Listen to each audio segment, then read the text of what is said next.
नाशिक शहरामध्ये खड्ड्यांमुळे अनेक नागरिकांचे बळी गेले आहेत.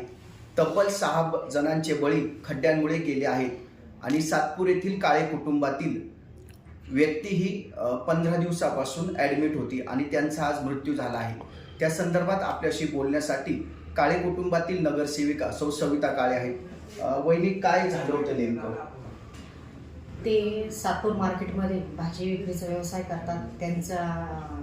त्यांचा व्यवसाय आटपून ते रस्त्याने येत असताना आपल्या सातपूर राजवाड्याच्या इथं रस्त्यावर त्यांना पाठीमागून टू व्हीलरने धक्का दिली असता ते खड्ड्यामध्ये पडले. त्यांच्या डोक्याला गंभीर अशी दुखापत झाली. दुखापत झाल्या पडल्याच ते कोमामध्ये गेले. त्यांची मुंबई साईबाबा हॉस्पिटल इथे कमसे कम 4-8 दिवस तिथं त्यांचे उपचार झाला. त्याच्यानंतर त्यांनी आडगाव इथे त्यांना हलवले, मेडिकल कॉलेजला इथं हलवले होते. त्याच्यानंतर मी महानगरपालिकेमध्ये आपल्या सभापती कॅबिनला त्याबद्दल मी आंदोलन देखील केलं होतं. त्यानंतर तो संबंधित कॉन्ट्रॅक्टर काही भेटायला आलेला नव्हता. त्याच्यानंतर आज त्यांना मरण पावलेले आहे. पण तरी मी अशी विनंती करते महानगरपालिकेच्या तर्फे की जे याच्या आधीचे 6 जण मरण पावले आहेत त्यांच्या परिवाराला जे महानगरपालिकेने आर्थिक मदत केली तशी ह्या परिवाराला देखील आर्थिक मदत करावी अशी आम्ही 4 नगरसेवक म्हणून आज विनंती करणार आहे.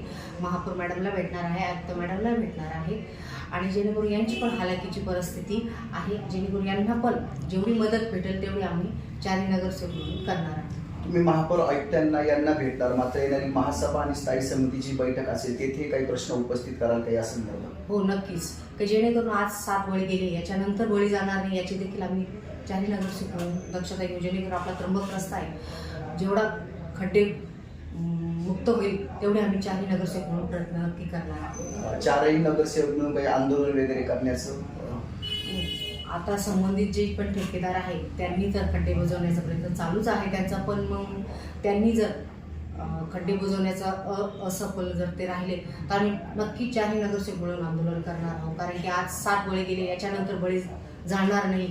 जेणेकरून नाशिक महानगरपालिकेतर्फे जे इथले जे वस्तीतले लोक आहेत ते आम्हाला वोट करणार नाही याची आम्ही 100% दखल घेणार आहोत. जेणेकरून जो मेन रस्ता आहे तो आम्ही खड्डेमुक्त करणार आहोत. गिरीश भाऊंशी संबंधित काही आपण भेटणार आहात? हो, नक्कीच. गिरीश भाऊंशी पण आम्ही भेटणार आहोत. त्यांना पण सांगणार आहोत की परिस्थिती जी खड्ड्यांची आहे ती खरंच खूप हालाकीची आहे. आज आमच्या इथं 2 जण, एकाचा पाय फ्रॅक्चर आहे आणि एकाचा हात फ्रॅक्चर आहे. ऋषी काळे म्हणून पोलीस स्टेशनला नोंदवले आहे, त्याचा पण हात फ्रॅक्चर झालेला आहे आणि एक पगारे म्हणून आहे, त्यांचा पण पाय फ्रॅक्चर झालेला आहे.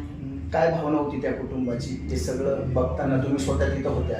तेच ना, जी परिस्थिती आमच्या काही परिवारावर आली ती परिस्थिती कोणत्याही परिवारावर येऊ नये यासाठी आम्ही 4 नगरसेवक म्हणून खड्डे कसे मुक्त होईल याच्याकडे आम्ही लक्ष देऊ. सार्थक न्यूजसाठी मी योगेश घुगे, सातपूर, नाशिक. धन्यवाद.